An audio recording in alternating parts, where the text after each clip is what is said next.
Hello everyone. So now we'll discuss the chapter 10th, that is animal husbandry, animal production and allied activities. All right. So key highlights we'll do after the chapter. All right. Okay. Directly jumping to the introduction. So animal husbandry as a field is actually a supplementary or complementary to the agriculture. So livestock's actually few introductory line ये mains के लिए भी कई बार important हो जाती है. सो otherwise भी livestock sector plays a key role in the economy where the poor contribute to the growth directly. It also plays a significant role in improving the livelihood. So livelihood generation के लिए या फिर employment generation के लिए agriculture के equivalent role जो है animal husbandry play करता है. How? By enhancing the farmers' income, fostering rural development in the country, livestock rearing is an integral part of farming communities as it supplements the income of the agriculture household. So ये देखा गया है usually Himachal में भी और otherwise all over India भी. Those people who are employed in the agriculture most of the time, especially in Himachal, they are also employed in the sector of livestock. So in every other household, you'll see some livestock uh, rearing. Reason क्या है? Because solely rely on the agriculture income is not enough. So to complement that income, we have to at least alternative एक scope जो है चाहिए होता है. इसलिए animal husbandry is always complemented to the agriculture. Now last line says, so this has a huge potential for generating self employment in rural areas at the lowest possible investments. So ऐसा sector जहां पर बहुत बड़ी investments की requirement नहीं है and there is a greater scope for the self employment generation. Alright. Though providing nutrient rich food products, dung as organic manure, and domestic fuel, hide, skins, animal as a regular source of cash income at the backbone of the household. So different products हैं जो कि animal husbandry से निकलते हैं. हालांकि majorly हम मतलब concentrate करेंगे तीन चार प्रोडक्ट, जैसे मिल्क हो गया, then your meat, then eggs, ये सब एरियाज हैं, या फिर वूल भी फॉर सर्टन एक्सटेंट. इनके ऊपर हम मेनली रिलाई करते हैं. So life stocks are natural capital which can be easily reproduced as an act of living bank and offspring as interest. So best insurance against the vagaries of nature. कितना important. Domestic animal husbandry is widespread in Himachal Pradesh. As this line is important, 19 out of 20 families in Himachal Pradesh are engaged in livestock sector for their livelihood, and livestock sector is emerging as one of the most potential and income generating sector at the rural and semi-urban areas. So और वो क्यों है? Why this is so important? Because there is a vast scope for forest जो है वो काफ़ी सारी हिमाचल में. ठीक है जी. वाटर अवेलेबिलिटी एम्पल है. देन ग्रेजिंग पास्चर्स हैं एंड एग्रीकल्चर लैंड भी वो काफ़ी लोग एग्रीकल्चर में एम्प्लॉयड हैं, काफ़ी एग्रीकल्चर लैंड भी काफ़ी है. So these are the common property resources जहाँ पर कि एनिमल हस्बेंड्री का एक अच्छा खासा स्कोप है. Now next point, this is very important specially for the mains. क्या रोल है एनिमल हस्बेंड्री का फॉर द इंक्लूसिव ग्रोथ? अगर क्वेश्चन इंक्लूसिव ग्रोथ पर भी आता है, there also we can quote the example of animal husbandry. See, mains answer writing की है एग्जाम्पल जहाँ जहाँ भी पॉसिबल हो, specially from the real based, और एग्जाम्पल भी authenticated example such as from the economic survey और कहीं से भी. इस तरह के एग्जाम्पल जो है आपके आंसर को थोड़ा सप्लीमेंट कर सकते हैं. Most of the animal farming activities such as the fodder collection, feeding, watering, and healthcare management, milking and household level processing, value addition marketing are performed by the women. ये भी यहाँ पर एक की है. इंक्लूसिव ग्रोथ के लिए क्यों इंपॉर्टेंट है? क्योंकि हमने देखा है कि जितने भी मेजरली ऑपरेशन है एनिमल हस्बेंड्री के, वहाँ पर the role of women is very key. Right? So women's role is very key, and they are at a greater position than men in this field of animal husbandry. वहाँ पर उनका ज़्यादा से है और ऑब्वियसली उनके ज़्यादा कैपेसिटी बिल्डिंग हो चुकी है. So there is a greater scope to empower women through empowering the sector of animal husbandry. Just for the example, the rate of return. This line is very important. The rate of return on investments from the livestock sector is comparatively very high. Comparative मतलब agriculture से या बाकी sector से देखें तो livestock sector, apart from contributing to the state's economy in general and to the agriculture economy in particular, also provides employment generation opportunities, asset creation, coping mechanism against the crop failure and social and financial security. देखिए काफ़ी सारी चीज़ें हैं, एक तो financial security generate हो रही है, दूसरी बात इन केस ऑफ नेचुरल कैलामिटी, अगर कुछ ऐसा होता है, कोई डिजीज स्प्रेड होती है या फ्लड है या कुछ भी होता है, उसमें नेचुरल कैलामिटी के केसेस में there are chances of crop failure, उस केस में फार्मर्स की एटलीस्ट बेसिक मिनिमम इनकम को सप्लीमेंट करने के लिए एनिमल हस्बेंड्री का बहुत बड़ा रोल है, ये वो बोल रहे हैं। Okay, next paragraph. In Himachal Pradesh, the activities under the animal husbandry has been oriented towards improving the health of the livestock, increasing the production of milk, meat and eggs, and provisions of bullock power for the agricultural operations. In this regard, the policies to improve the livestock production, fight protein hunger, and improve the nutritional standards of the population, and also to provide technical support for the maintenance. देखिए वही सब बातें हैं, दो चार लाइनें यहाँ से हम उठा सकते हैं मेन आंसर राइटिंग के लिए। Now coming directly to the animal husbandry products जिनके ऊपर बेसिकली हम रिलाई करते हैं, that is milk, meat and egg, की ग्रोथ ड्राइवर्स जो हैं सेक्टर के। लाइफ स्टॉक पॉपुलेशन की बात करें थोड़ा सेंसस में, this life stock census of 2019 states that the state has 0.82% of share of India's life stock population. So total population जो इंडिया की है उसका हिमाचल में शेयर जो है 0.8% है, और 0.16% ऑफ द टोटल पोल्ट्री में 0.16 है। The state ranks 20th in cattle and 27th in poultry population in the country. Total livestock population in the state stood at 44 lakh 13 lakh, and the poultry population at 13.42 lakh as a total population, followed by the goats, then sheep, buffaloes, etc. ये हम देखते हैं figure में। The percentage share of the exotic crossbreed cattle to the total population has been on an increased trend in the state.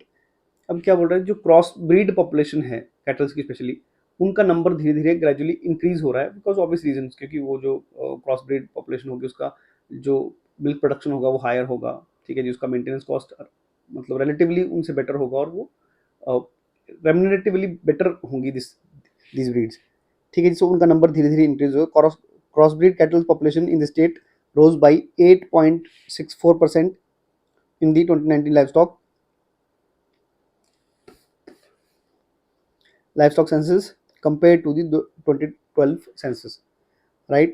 Share of this has reached crossbreed जो population है cattles की, उसका share 58.48 पहुंच गया है total cattle की population में, ठीक है। This indicates the rising share of the more productive animals and at the same reflected in the rising milk production as well. So productive animals हैं जो कि मिल्क प्रोडक्शन में हेल्प कर रहे हैं। This figure 9.8 we can see maximum number of cattles हैं 41.42, then followed by goats. ये prelims में क्वेश्चन बन सकता है, ठीक है जी। एनिमल्स में सबसे ज़्यादा एनिमल्स कौन से, कैटल्स हैं, then goats, then followed by sheep, then buffalo, ठीक है। उसके बाद म्यूल, डंकीज हैं, हॉर्सेस, पोनीज हैं, other life stocks and pigs, these are the life stocks. Okay, the percentage share of the livestock population to the total population has shown a decreasing trend in the state. अब यहाँ पर हम देखेंगे कि जो 2012 का census था उसमें लाइव स्टॉक और पोल्ट्री की टोटल लाइव स्टॉक पॉपुलेशन में क्या क्या है। सो 81% कॉन्स्टिट्यूशन था तब, कब, 2012 का सेंसस में। Now it has come down to 76.7%, means the overall livestock population has decreased. लेकिन एक बात यहाँ ध्यान रखने की है, जो एनिमल बेस्ड प्रोडक्ट हैं, मिल्क प्रोडक्शन हो गया सब, इनका इंक्रीज हुआ ओवरऑल। सो वो क्यों हुआ है, क्योंकि प्रोडक्टिविटी बढ़ी है। नंबर ऑफ एनिमल्स हालांकि कम हुए होंगे लेकिन ओवरऑल प्रोडक्टिविटी बढ़ी है, सो इसकी वजह से 76% नंबर की बात कर रहा है। And similarly the poultry which has increased from 18 to 23.3% 2019 के सेंसस में। The total livestock and poultry population as per the livestock census 2019 in Himachal Pradesh was 57.55 lakh. Total population देखनी हो animal मतलब livestock की as well as the poultry, it was collectively 57.55 lakh, showed a decrease of 3.24% of the livestock census 2012 से।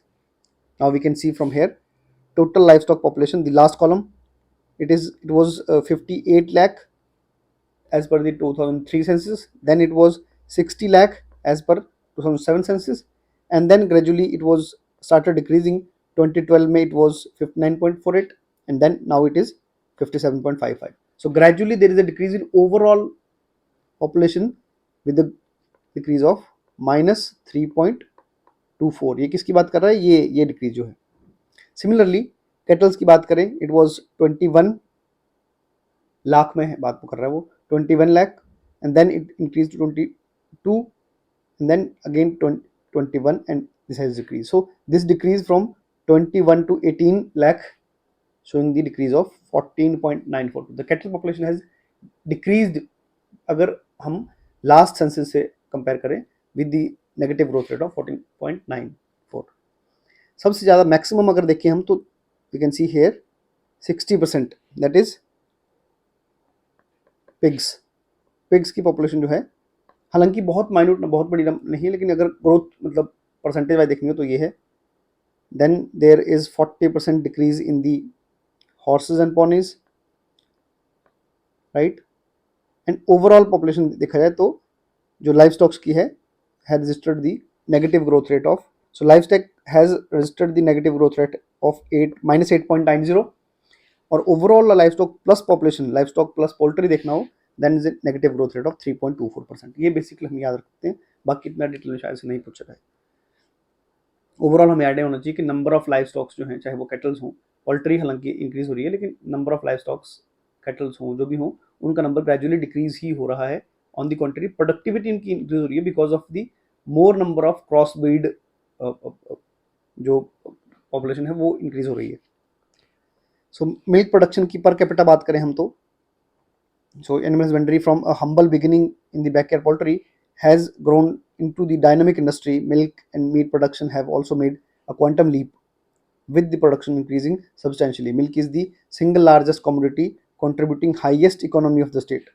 So single commodity में milk की बहुत, मैं और मैं शायद आपको लास्ट क्लास में बताया था how agriculture is different from, so agriculture crop की अगर बात करें, so crop से जो आउटपुट हैं, क्रॉप आउटपुट को अगर हम कंपेयर करें विद मिल्क आउटपुट से,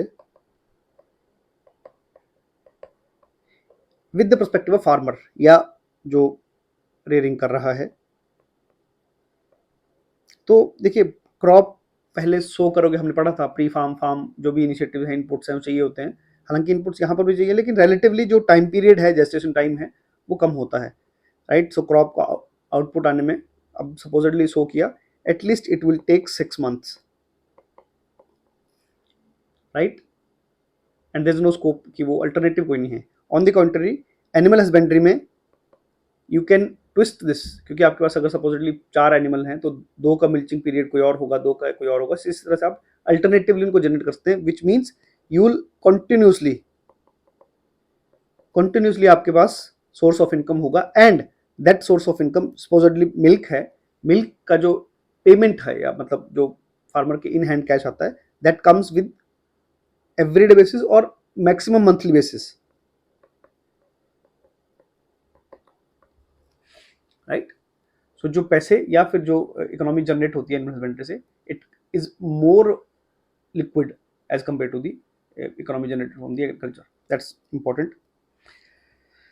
effective veterinary and animal husbandry of species wise share of milk production, total milk production में देखे जाए तो सबसे ज़्यादा शेयर जो है ये 3 है. The green one is cow, the yellow one is buffalo, and the blue one is goat.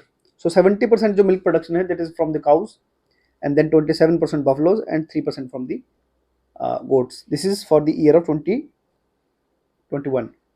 If we compared this with the 11-12, so the amount, or sorry, the share of buffalo milk has gradually decreased. We can see from 35 it has come down to 27 out. So buffalo share जो है वो कम हुआ है. On the contrary, the cow share from 61 it has increased to 70, right. And the goats it's almost similar, उतना ही है. सो इसका मतलब क्या हुआ कि there is a greater trend for the adoption of cross breed cows, और बफलोज को उतना प्रमोशन नहीं है क्योंकि धीरे धीरे उनका नंबर भी इंक्रीज हो रहा है और टोटल मिल्क प्रोडक्शन उनका शेयर भी, which means the cows milk है उसका डिमांड भी बढ़ रहा होगा और ऑब्वियसली उसका शेयर भी बढ़ रहा है ultimately. So the increasing trend of milk production in Himachal Pradesh from 1213 to 23 depicted in table 9.2, which we have seen. It shows that milk production in the state has grown from 11.39 lakh ton to 16.3 lakh ton in the financial year of 22-23 with a compound annual growth rate of 3.8%. CAGR देखा जाए milk production का तो it is 3.8.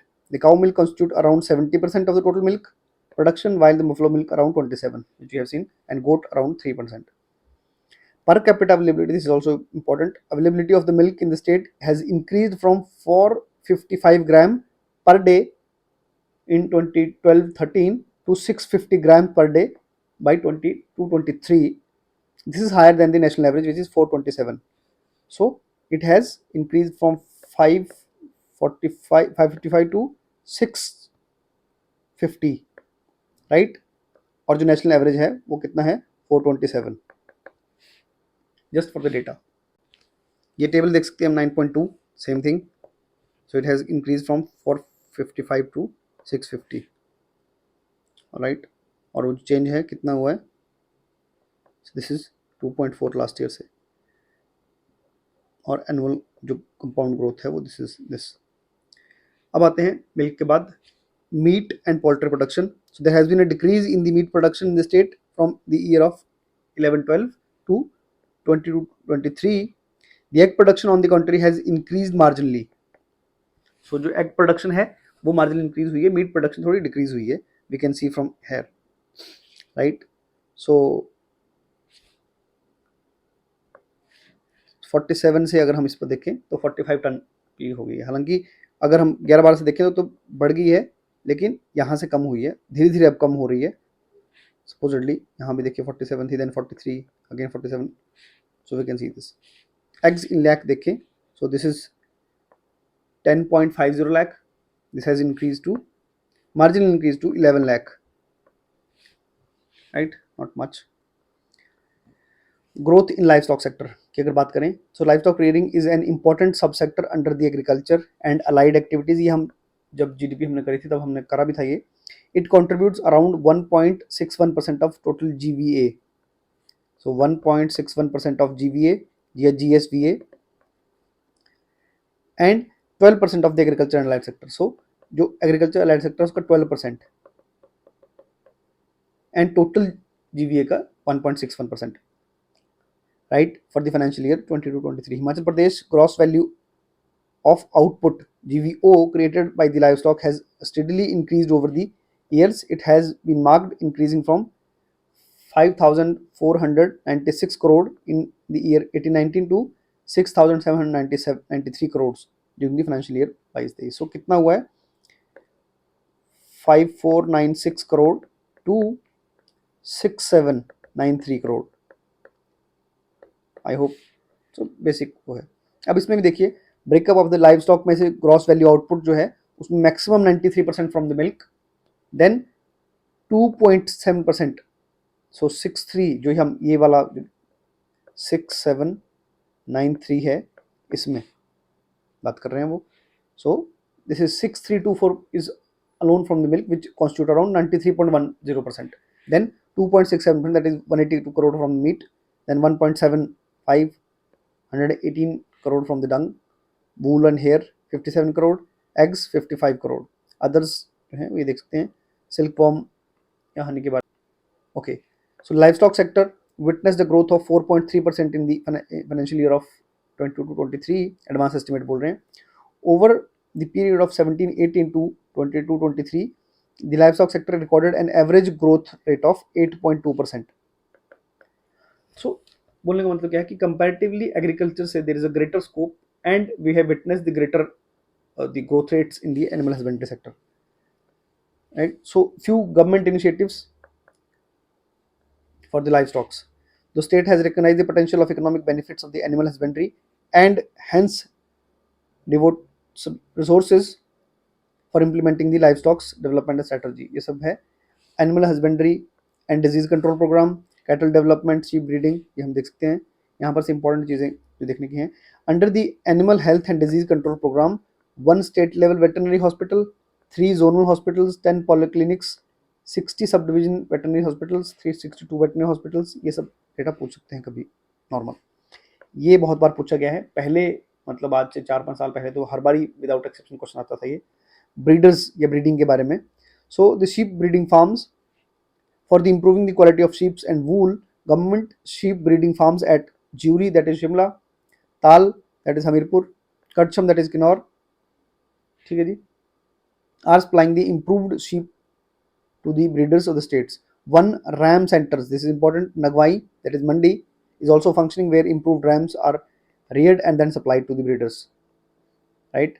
In view of the increasing demand for the pure hoggets and established popularity of the Russian Merino and American Ramboilet, in Himachal, the state has switched over to pure breeding at the existing government farms and 9 sheep and wool extension centers. Right? This is important. Angora rabbit farm का देखना है. These are functioning at Kandwari, that is Kangra, and then Nagwai Mandi जो हम बात करते हैं. Right? So ये sheep breeding farm के बारे में काफी पूछा जाता है बहुत बार. कितने sheep breeding farm है और कहाँ हैं.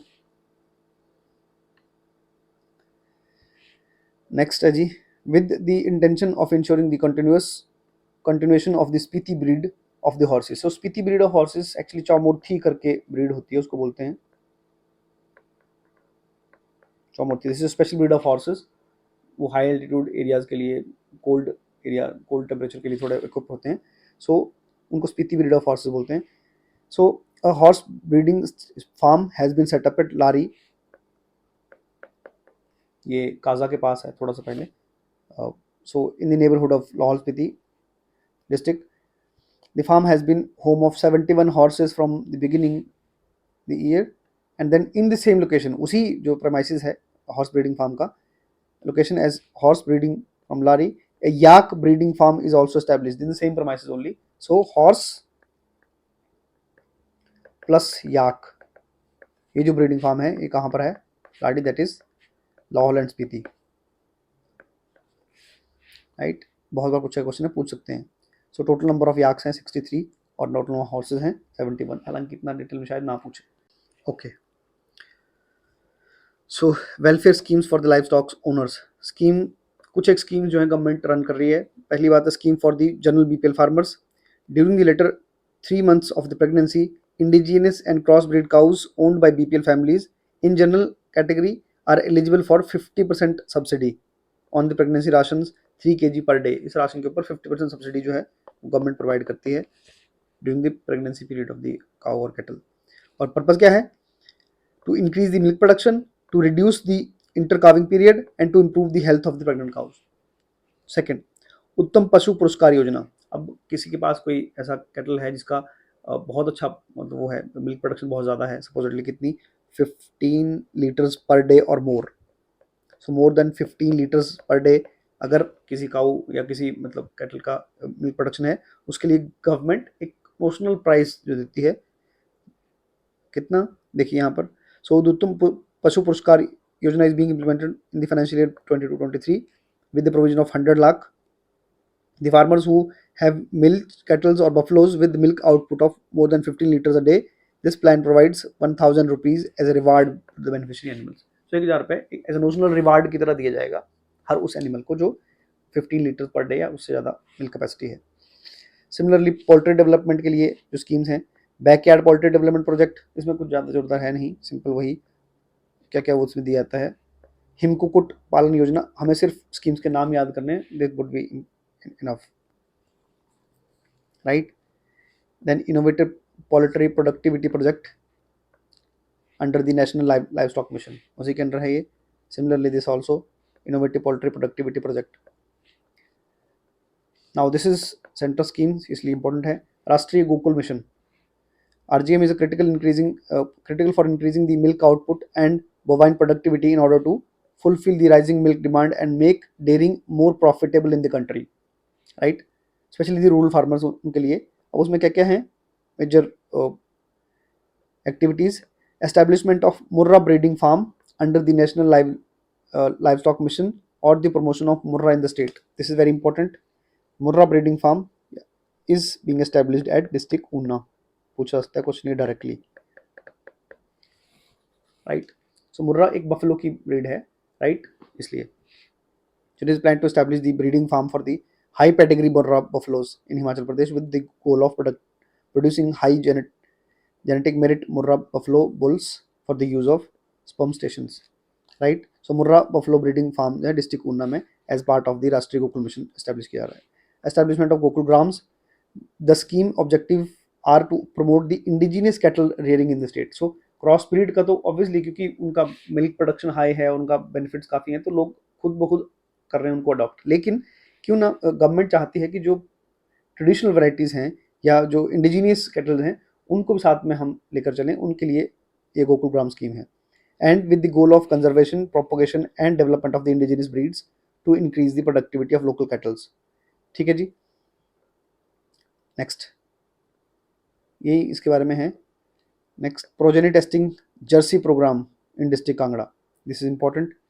The initiative is being executed about 800 revenue villages in the state district Kangra through network of 150 departments, veterinary institutions. क्या पर्पस है? To achieve consistent genetic improvement in the Jersey cattle. Jersey एक breed है, cross breed है cattle की. So population in terms of milk, fat, solid, not fat, proteins, yields, ये सब बढ़ाया जा सके. To construct genetic assessment and selection system for bull moms. ये सब उस पर्पस क्या है कि उनका जो जेनेटिक वो है वो उसको मेंटेन किया जाए, साथ ही साथ इम्प्रूव्ड वैरायटी को है लगातार हम प्रोवाइड करते रहें, right. A 228.5 lakh has been received by the government of India through the national dairy development board, right. Introducing embryo transplantation technique ETT under the Rashtriya Gokul mission for the conservation and propagation of the Sahiwal and red Sindhi. ये पूछ सकते हैं, Sahiwal and red Sindhi बोलते हैं, red सिंघी बोलते हैं. ये local breeds हैं काऊ की, इंडियन ब्रीड्स हम बोलते हैं. ठीक है जी. नेक्स्ट है, दिस इज ऑल. सी बहुत कुछ जोरदार इसमें है नहीं चैप्टर में, इतना कुछ जहाँ से बन सके. So there is no point in wasting time. So the aforementioned Himachal Pahari, this is important. Himachali पहाड़ी, what is it? The aforementioned, अब पढ़ेंगे. Himachal Pradesh has received a national recognition and state's breed has been included in the bureau's list of national recognized breeds. ठीक है जी. अब इसमें कौन सी breed है? The aforementioned bureau has registered Himachali Pahadi cow as an official breed under the name of Himachali Pahadi, such that this breed is now categorized among the other indigenous breeds of the cow such as Sahiwal, Red Singhi and Gir. तो जो बाकी हैं, गिर हो गई या red सिंगी होगी, इनके साथ में हिमाचली पहाड़ी भी एक रजिस्टर्ड है, registered indigenous national bureau of animal genetic resources NBAGR. इसमें जो क्योंकि ब्यूरो है उसमें जेनेटिक रिसोर्सेज का पूरा मार्कअप लिस्ट होती है, उस लिस्ट में हिमाचली पहाड़ी भी एक लिस्ट का नाम है इंडिजीनियस कैटल्स का. बस आपको इतना याद रखना है, right. Next, establishment of multipurpose AI technicians at rural India. मैत्री किस करके स्कीम है, बहुत जोरदार कुछ नहीं है इसमें, राइट. ये भी गवर्नमेंट ऑफ इंडिया की स्कीम है, नेशनल लाइव स्टॉक मिशन. इसके अंदर बहुत सारी डिफरेंट स्कीम्स हैं. Rural backyard goat development scheme national livestock mission के अंदर ही 90% सेंट्रल गवर्नमेंट जो है सपोर्ट करती है for the development of goats and all, right. Rural backyard pig development scheme similarly, जैसे गोट डेवलपमेंट के लिए then pig development. Next, provisions for subsidized ram to sheep breeders on all categories in Himachal Pradesh. So we have seen this. Objective scheme है genetic improvement in the indigenous sheep breeds and decimation of the superior germplasm among the migratory flocks of the sheep. ठीक है. Overall करना क्या है कि जो germ plasm है उसको इम्प्रूव करते रहना है ग्रेजुअल टाइम के पीरियड पर, और टाइम टू टाइम वो सप्लाई करते रहना है. कृषक बकरी पालन योजना, this is also very important. Under the schemes it is proposed to distribute the units of 11 goats, 10 female plus 1 male, 5 goats, 4 plus 1, 3 goats, 2 plus 1. So इस तरह से with the subsidy of, this is important,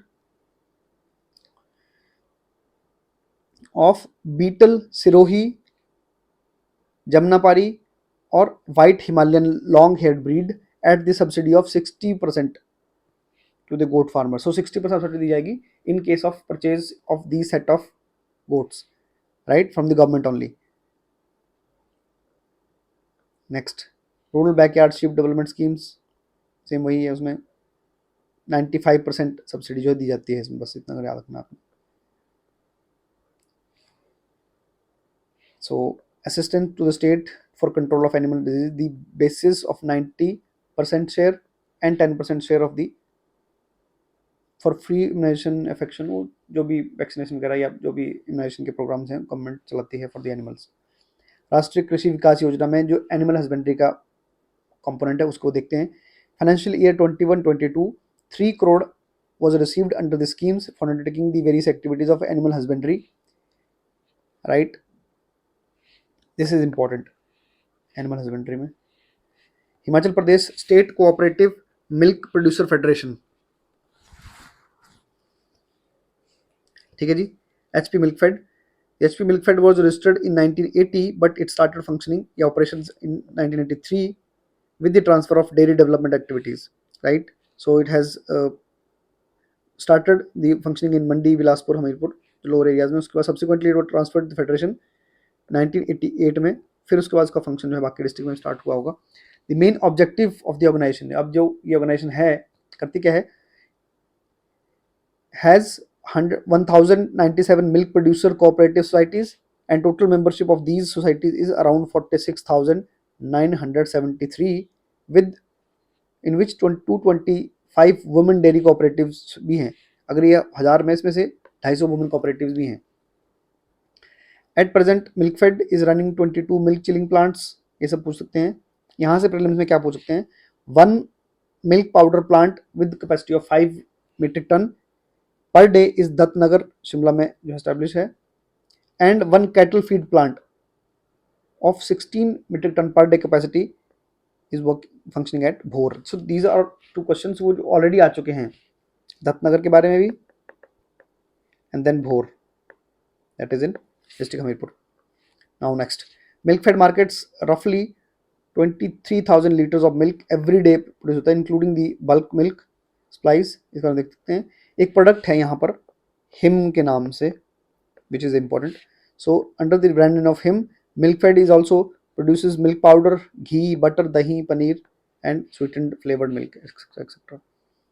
next, milk fed has engaged distribution as a distributor in Solan Kunihar area as begin supplying the milk on the आसपास के जितने areas में वो supply कर रहे होंगे. इसमें कुछ वो जोरदार नहीं है.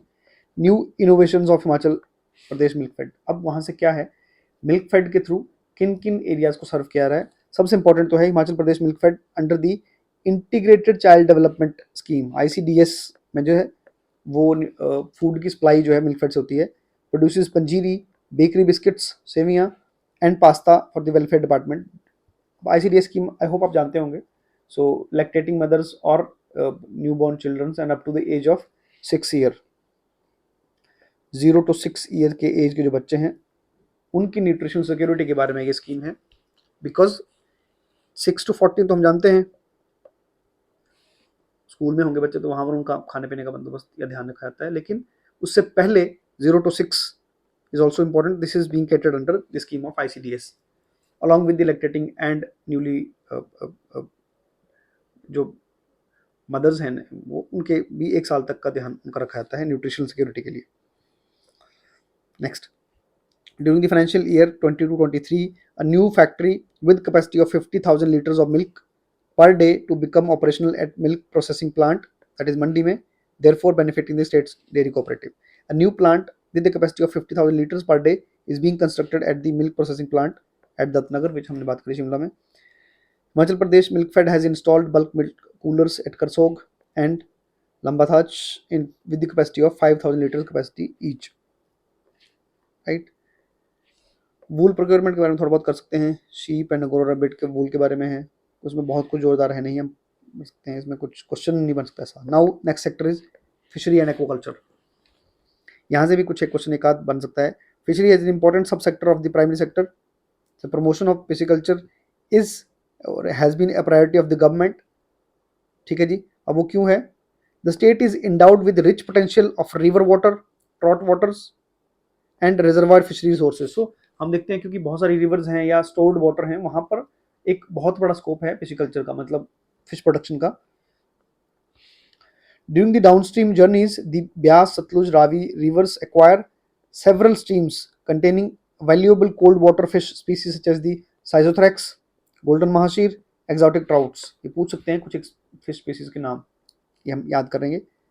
So the cold water resources in the states to have demonstrated its promises with successful completion of an ambition Indo-Norwegian. This is also important कि जो फिश प्रोडक्शन के लिए प्रोजेक्ट है वो इंडिया नॉर्वेन गवर्नमेंट का एक कलेक्टिव प्रोजेक्ट और काफ़ी टाइम से काम कर रहा है, राइट.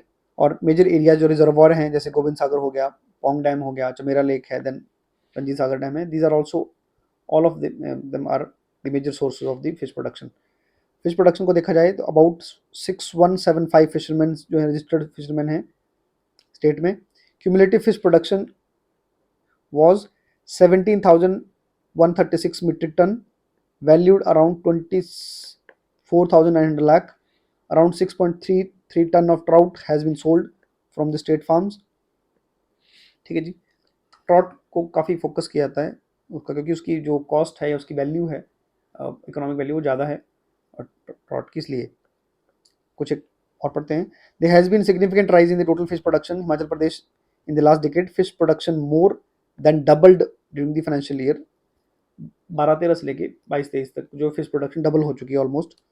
ठीक है जी. With a CAGR of 7.2%. Alright, 7.2%.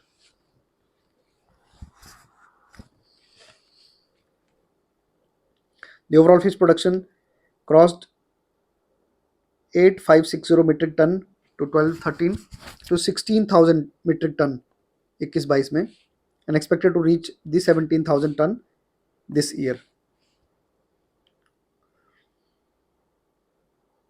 right? So this is important. In the financial year 21-22, the overall trout production grew by 103%. This is important. 103% के आसपास जो ग्रोथ है, ठीक है. Revenue from the trout has decreased, हालांकि, लेकिन ओवरऑल प्रोडक्शन जो है इसकी बड़ी है. ये टेबल देख सकते हैं हम, कुछ बहुत ज़ोरदार इसमें है नहीं, लेकिन फिर भी. Export and imported fishery products, इसके बारे में देख सकते हैं. There is a decrease in of -1 point. अगर हम इसकी बात करें, टोटल इम्पोर्ट की बात करें तो it has increased. So export जो है वो कम हुए हैं, इम्पोर्ट जो है फिश प्रोडक्शन को ज़्यादा बढ़े हैं. कुछ बहुत यहाँ पर क्वेश्चंस हैं नहीं ज़्यादा बनने वाले. ये टेबल देख सकते हैं, export import rates, growth rate जो है फिश प्रोडक्शन का इन the state. So growth and contribution of fishery sector, fishery subsector constitute around 0.14% of GSVA and 1% of the agriculture and allied, right? जैसे हमने एनिमल हस्बेंड्री देखा 1 point something percent, 16% जो था वो GSVA का, plus 12% of agriculture and allied sector का था, ये लाइव स्टॉक. अगर फिशरी की बात करें तो 0.14% of GSVA and then 1% of agriculture and allied sector contributed from the fishery sector. 22-23 financial year की बात कर रहे हैं. The growth in the fishery sector has been encouraging over last 5 years. The fishery subsector is estimated to grow by 7% in this particular year against 7.6% last year, 7.8%. So कुछ government के programmes हैं, यहाँ से एक आध प्रोग्राम्स है पूछते हैं. Trout live stock insurance scheme है, प्रधानमंत्री मत्स्य संपदा योजना है, ठीक है जी. सो दीज आर, हालांकि कुछ बहुत जोरदार ऐसा है नहीं जो पेपर बन सके, बट एक दोबारा हम इसको देख सकते हैं. Alright, so this is all for chapter 10th.